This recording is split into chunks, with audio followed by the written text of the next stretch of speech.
Most of my focus and work with trust was in building trust within organizations and trust in general. The same framework and models apply to building trust in every relationship. But several things happened to me lately that made me focus on one of the branches of that work. In a conference I was speaking at, a senior executive approached me and said, "That's all great, but can we sell more with trust?" To me, the answer was clear. Of course you can. And not only that you can sell more with trust, but you can even command higher prices with trust and increase customer loyalty. Actually, the first book I wrote that had the word trust in its title, the first one in the series, Can I Trust You?, had the subtitle 50 plus 1 habits that will make you a trustworthy salesperson.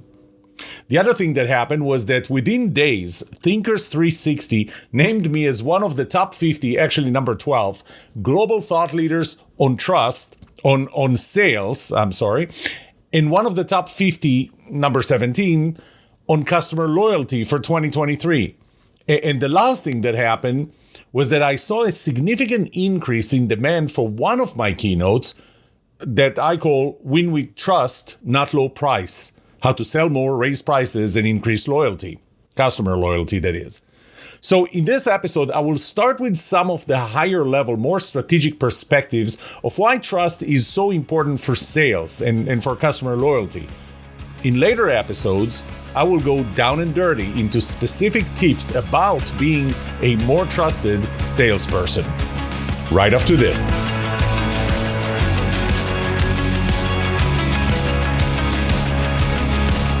Welcome to The Trust Show. I'm Yoram Solomon, your host, the author of the Book of Trust and facilitator of the Trust Habits Workshop.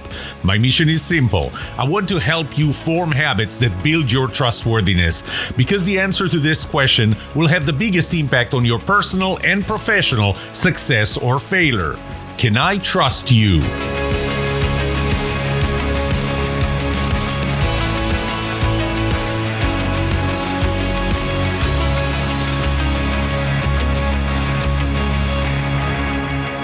I'm going to start by going back to one of my earlier surveys I did on trust in general, and this is before that was my main topic. I asked a simple question: what is the most important quality for you in other people?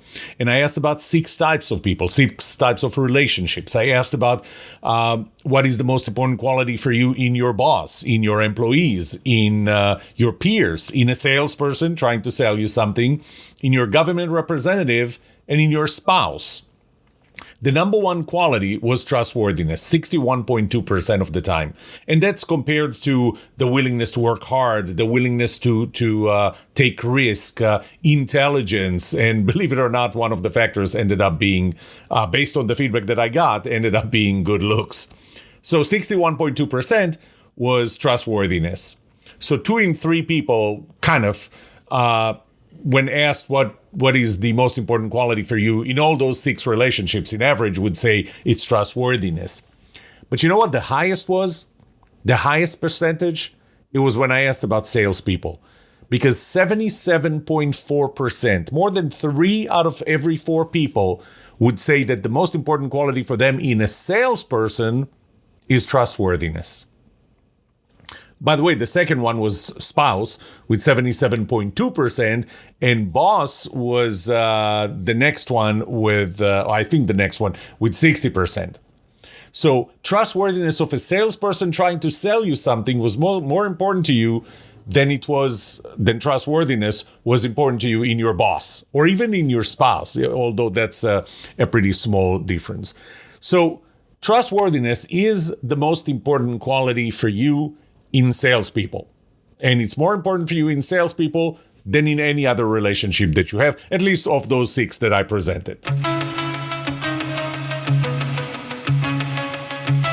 But, I like to ask people to put their money where their mouth is. So I went with another survey, knowing that people said that trustworthiness is more important. And really, I wanted to know if there's any premium, any trust premium.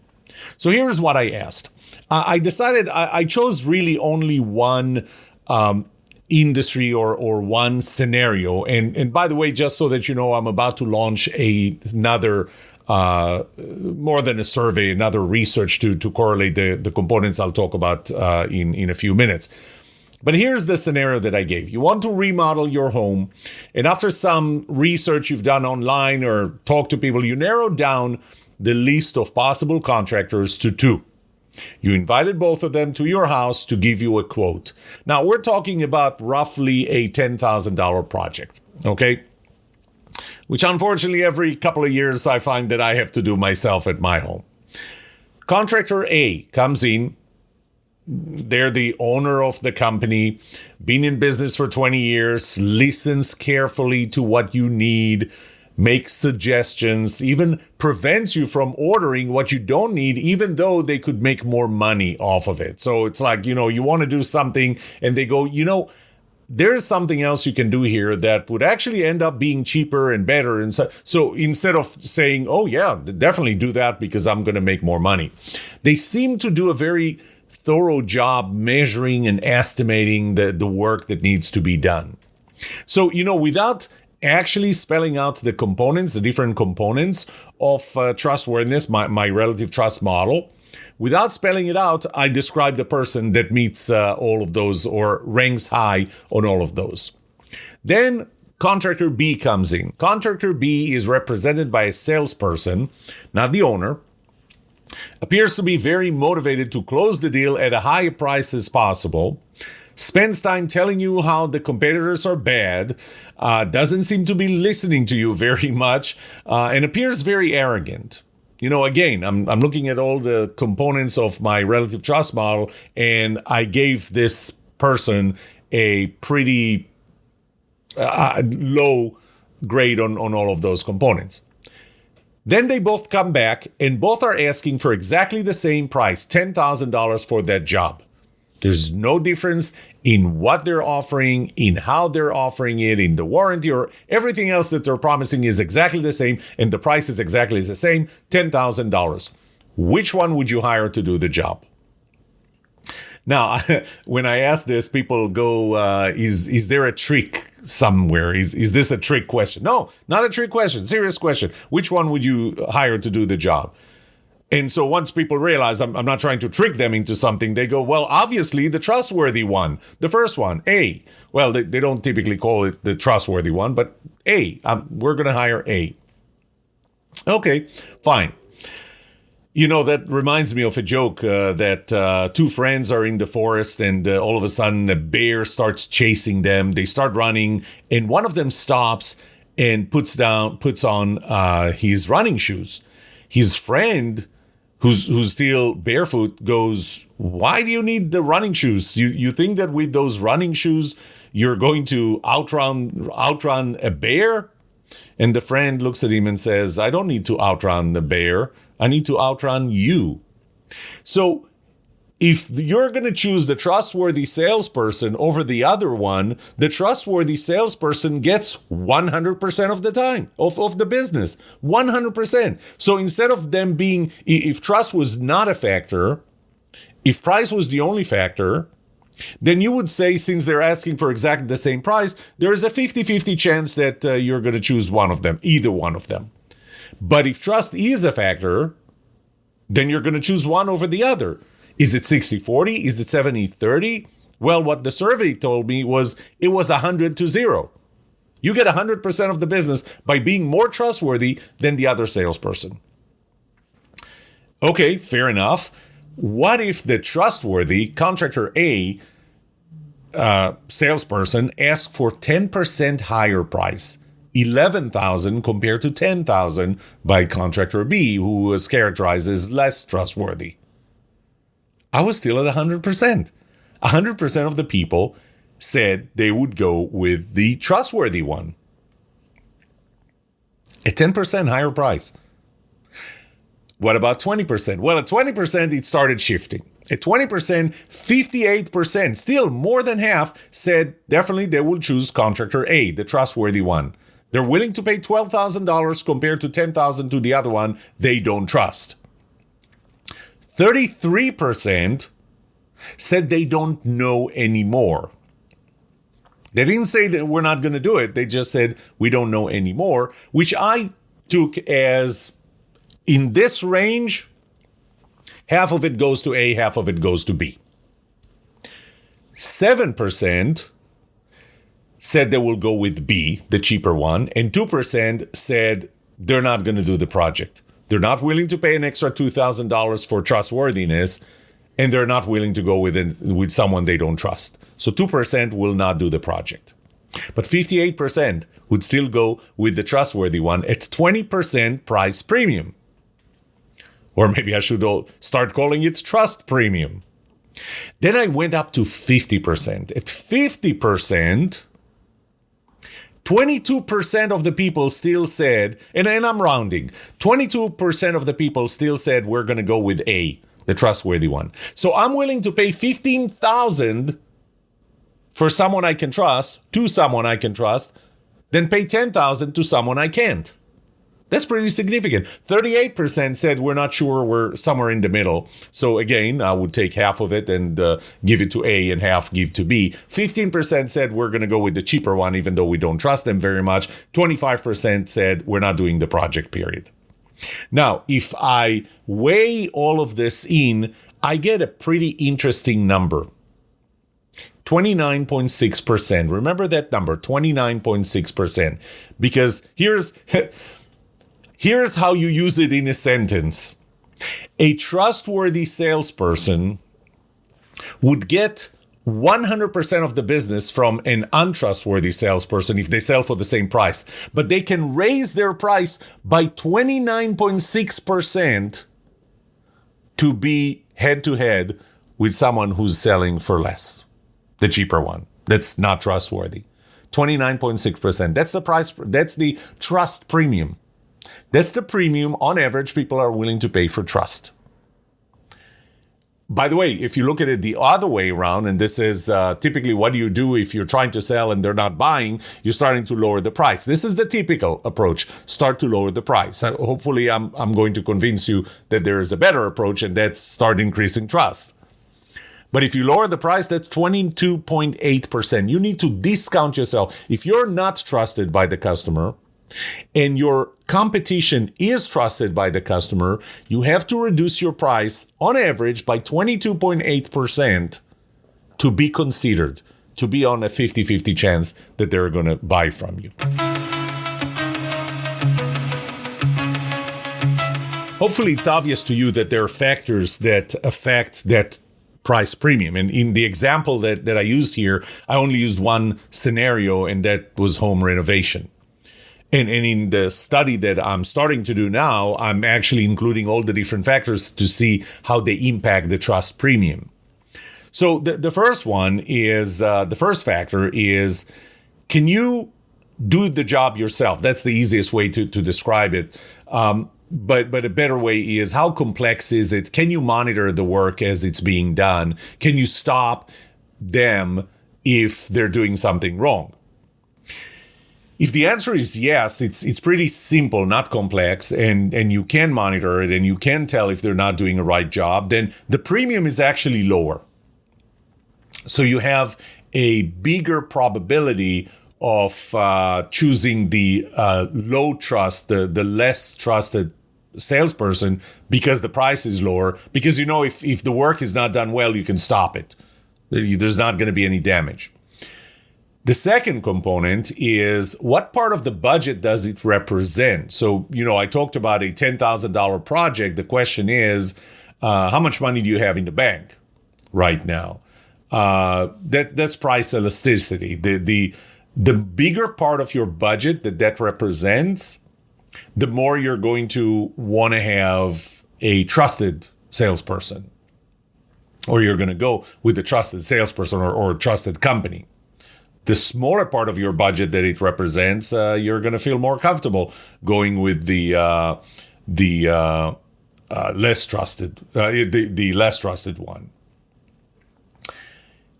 The next one is it a long-term relationship or not? The longer the relationship needs to be, the more emphasis, the more premium you're going to put on trust.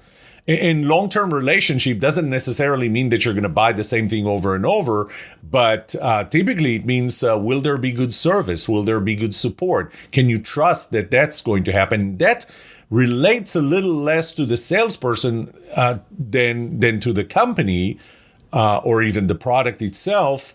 However, you have to remember that the salesperson is a representative. It's the proxy to the company and the product. Your trust in the salesperson is transactional right now at the moment that they're selling, and that's what gives you the confidence or lack thereof in the company, in the product, in the service they're going to provide, and in the support that they're going to provide.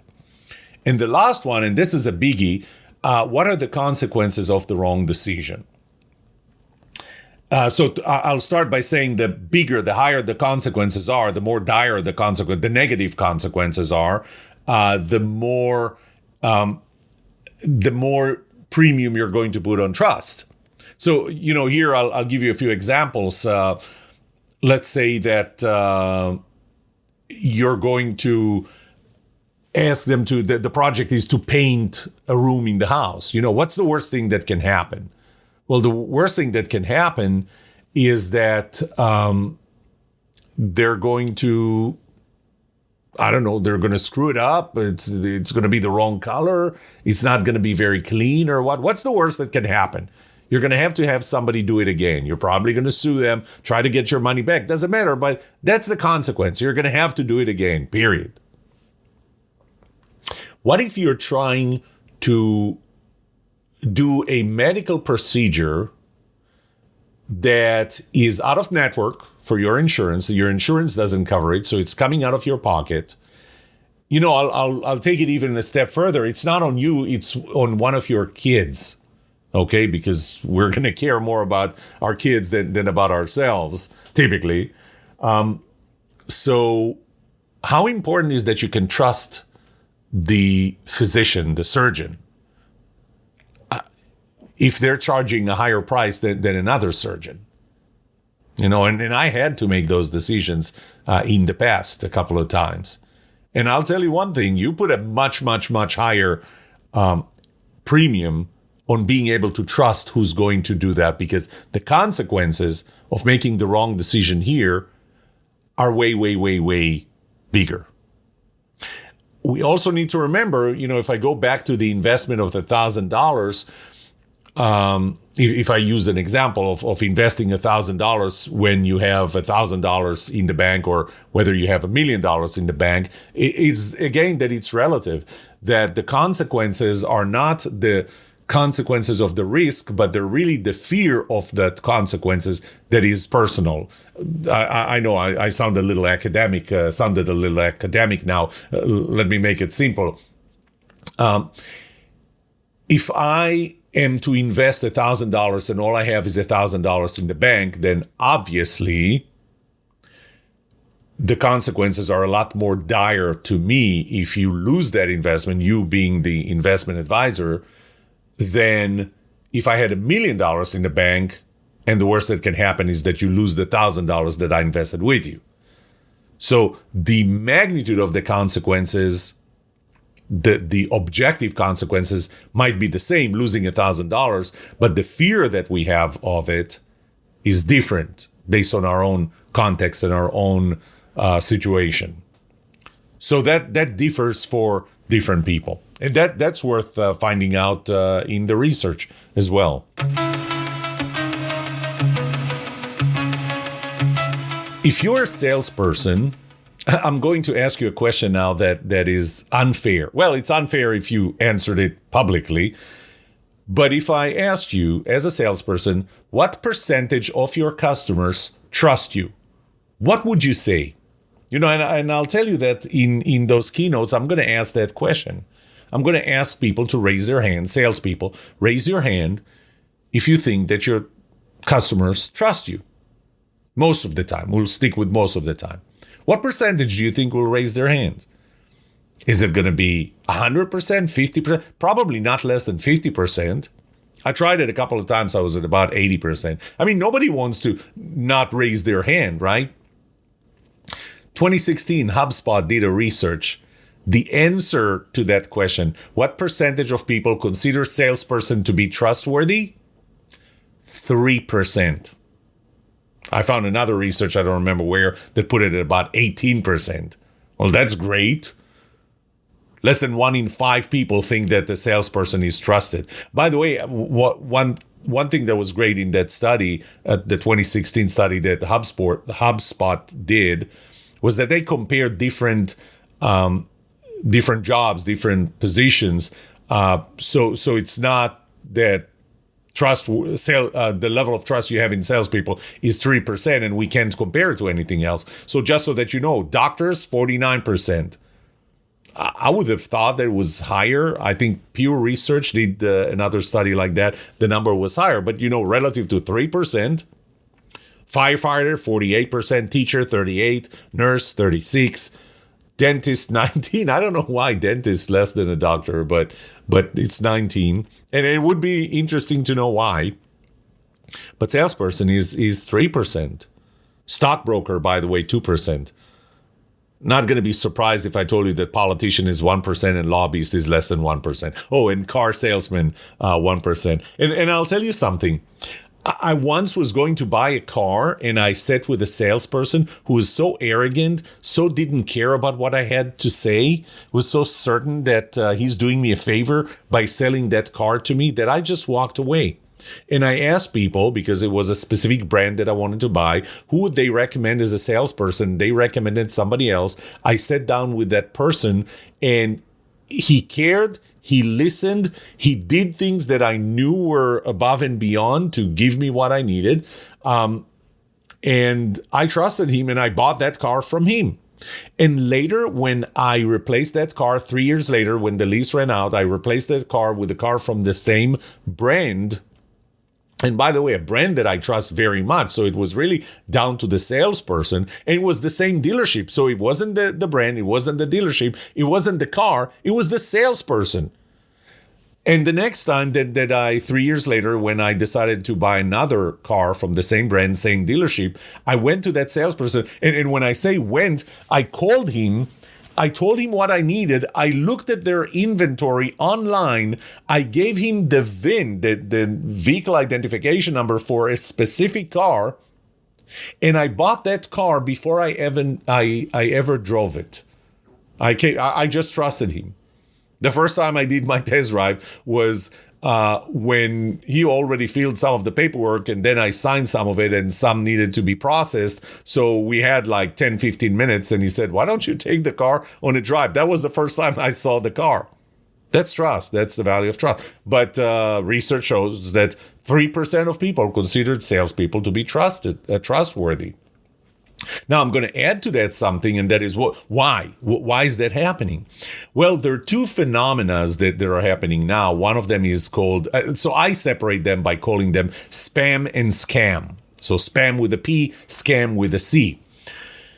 Spam is, and this is my definition. It's not a dictionary definition or anyone, and other people will define it differently. This is how I define them. Okay, so spam to me, and all in the context of, I should say, trying to get money from me. Okay?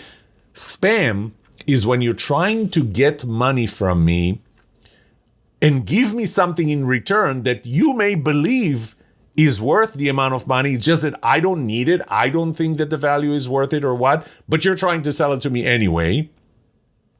All those calls that you get, I don't know what percentage of them are spam versus scam, but you get calls that are, I'm going to say they're legitimate because they're really trying to sell you something. They don't listen to you. They don't care. They go straight into the pitch and all. But really, they are trying to sell. So at the end of the day, if you take them on it, nobody's stealing your identity or anything else. They're selling you something that you don't need. It's just they don't care that you don't need it. That's what I put under the category of spam. Scam on the other, and by the way, there was, if I remember correctly, the recent numbers on what percentage of those of calls that we get or texts that we get are spam. Those numbers are more than 50%. Scam is when they're trying to get my money without giving me anything in return. So this is crime. This is criminal. They're not planning to give me anything. They pretend to be giving me something. It started with the Nigerian prince, right? I have $10 million for you. I need to transfer them to your account, but I need you to send me $3,000 first so I can get the wheels in motion. Obviously, all they want to do is get the $3,000 from you. Or the calls that you get, or texts, or any other messages that you get that say, I'm trying to buy some, and pretend to be somebody, which is already identity theft. They're stealing the identity of somebody else by pretending to be them, somebody asking you for a favor. Go to Walmart, buy a few Google gift cards, scratch the numbers, scratch the cards, and give me the numbers. It's not real. It's a scam. They're trying to take your money without giving you anything in return. Those things are continuously and significantly on the rise. And because of that, when somebody calls me, I don't know if it's real, if it's something that I really need, or is it spam? It's something that I don't need. Or is it scam? They're just trying to take my money and maybe steal my identity or anything. But they really are trying to, they're not trying to give me anything. That is criminal. Because those numbers are so much on the rise, the trust that I have in salespeople in general is on the decline. And, the eighth law of trust is that the level of trust that I have in you is the product of your trustworthiness, no doubt about that, but the product of your trustworthiness and my trustfulness, my willingness to trust other people, or salespeople in particular, or salespeople who call me in particular. And because of that decline, you may be trustworthy and I'm still not going to trust you. And that makes the importance of your trustworthiness even higher. Another study that Pew Research did was, in one of the questions was, most people can't be trusted. Most people cannot be trusted. And they wanted to see how the answer to that varies with age. And so 29% of people aged 65 and above, 29% agreed with the statement, most people cannot be trusted. So 1 in 3 people aged 65 and above said most people can't be trusted. 60% of people 18 to 29 years old said most people can't be trusted. Now, this is, as the older generations go away as being buyers, the newer generations come in as being buyers. So the newer generations trust salespeople, or most people in this study, less than the older generations. I'll end with one more piece of research done by Salesforce, the company Salesforce. Salesforce Research did a study, and what they found was that 95% of customers say they're more likely to be loyal to a company they trust. And I'll talk about loyalty, customer loyalty, in a few minutes. So 95% admit that they're going to be loyal to a company they trust. So there is a correlation between loyalty and trust. But 54% of the customers don't believe that companies have their best interest in mind, which is a major part of being trusted.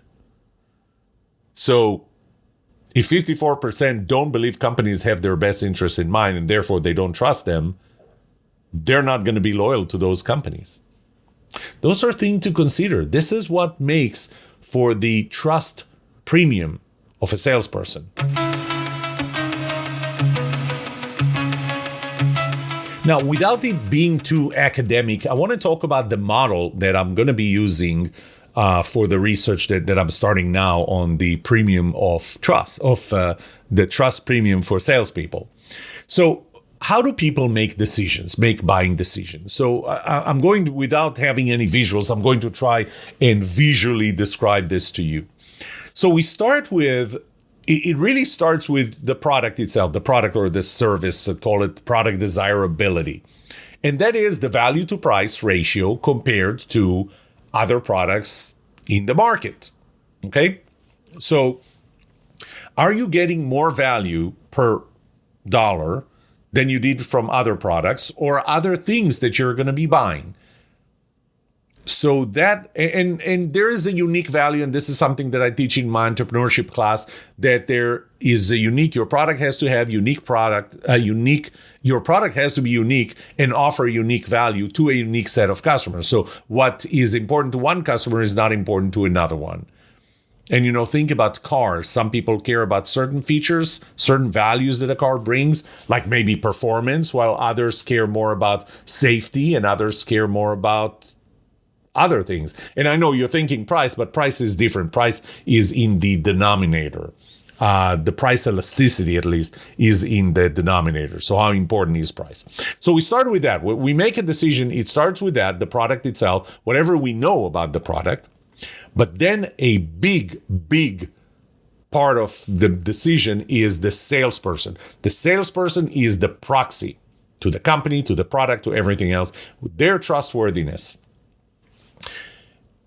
My relative trust model is made of two groups of components. The before, the what I know about you before, and the during, the what you do during the interaction with me. And those include, what I know about you before, and actually even during, is your competence. So just as an example, what does competence mean? Well, how well do you know the product? How many of my questions you answer with, I don't know? And by the way, if you give me an answer and I know that it's a bullshit answer, then that doesn't contribute to your competence and or trustworthiness.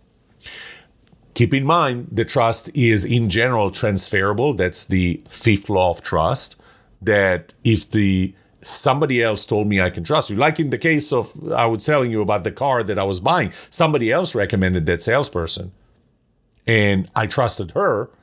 She trusted the salesperson, so I trusted the salesperson. Personality compatibility. So that's a significant part. So is the personality of the salesperson compatible with mine? Do they focus on things that I care about as opposed to things I don't care about because they care about them? The symmetry, the empathy that they show me. Are they on my side? And that's important because a lot of salespeople come in and either they're not on my side, so I feel that they're just trying to get the sale done, or they pretend to be on my side, and that leads me to the next component, which is no BS. I can smell BS. Most people can smell BS well enough. And so if a salesperson comes in and he's like, I'm on your side, but you don't believe that, that doesn't build trustworthiness, that kills trustworthiness. But empathy in general, do they listen to me? Do they care about what I care? Do they, even if they personally don't care about it, but they care about the fact that I care about it. And they offer me things that they go around, just listening to understand rather than just to, give me answers like Stephen Covey said. And of course, then there's the brand and the company, which the salesperson is a proxy for. Okay, so now that trustworthiness is also, I would say, multiplied, but there's really the trust premium that I talked about. How important is the trustworthiness of the salesperson to warrant a premium or even to just make the decision between two? The components that come in here, I already talked about them before. Their price elasticity, what is the amount of money relative to my budget, to what I have in the bank. That plays a role in the premium I'm willing to give. The less elastic the price is, the more sensitive I am to changes in price, the more emphasis I'm going to put on, or I should say the less emphasis I'm going to put on trustworthiness, the more I'm going to put on price. If this is a long-term relationship, if service, customer support, and things like that matter, or multiple purchases from the same person, I'm going to put more emphasis on trustworthiness versus if this is a one-time deal, if this is a transaction and done. The consequences, the severity of the consequences. And then, I talked about the controllability. Can I control or the complexity? Is it too complex what they're doing for me? That I'm not going to be able to get out of it early.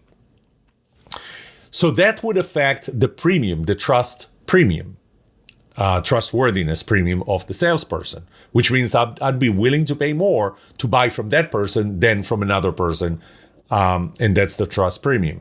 The next is the buyer trustfulness in people in general, in salespeople in particular, in a specific type of sale, like over the phone, over the internet versus in person. So those play a role. The next is now what you get after you multiply all of those. You really get the level of trust that they have in the salesperson. And the outcome is the purchase decision. I decide to buy from you, or I decide to buy from somebody else, or not from you. This is it for today. As I said, I'm going to go and I went over the higher level model, the model of what makes us trust one salesperson over another. The important part is, why is this important? And it's important for several reasons. One is because there is a premium that you can charge. Two, and I haven't talked about that yet. I talked about that actually in a few previous episodes, and that is the level of trust that is important to having a long-term loyal customers. Trusting customers are loyal. Actually, I did mention it with the Salesforce research, the 95% number, where customers said that they're going to be loyal to a company that trusts. 95% of them said they're going to be loyal to a company that they trust. So this is important.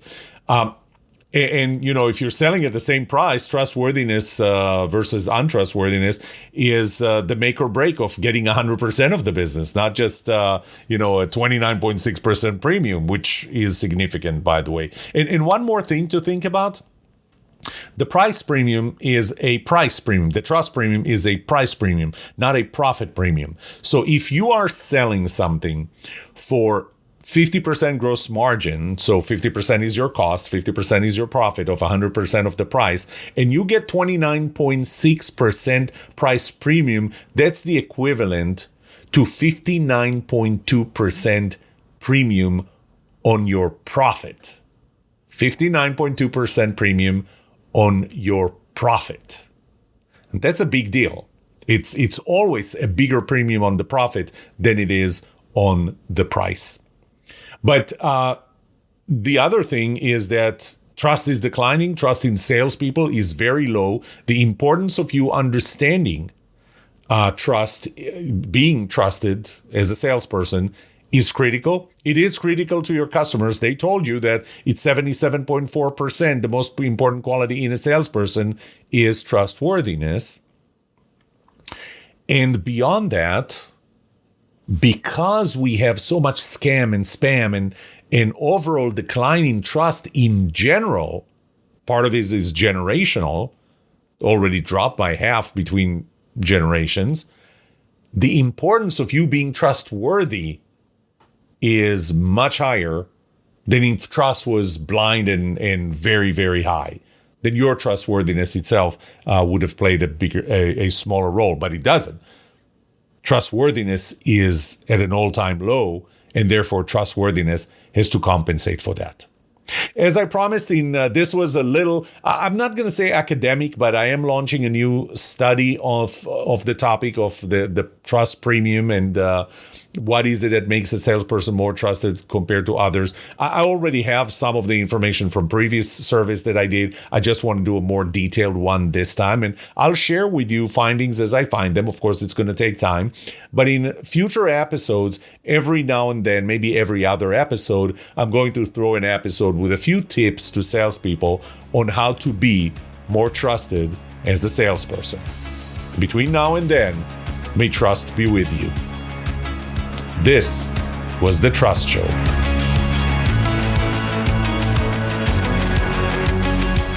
What would you like to know about trust and trustworthiness? Let me know and I'll answer it in a future episode. I would love to hear from you. Email me at yoram@thetrustshow.com. If you like this episode, subscribe to the show so you will automatically get notified when I release a new episode. Rate it. Write a review for this podcast because those ratings help not only you, but also others looking for podcasts just like this. If you're looking for more resources to learn about how to build trust, be trusted, or know who to trust, look up my workshops, online courses, books, or go to my website, trusthabits.com. And remember that the answer to these two questions will have the biggest impact on your personal and professional success or failure. Can I trust you? And can you trust me? Thank you for listening or watching The Trust Show.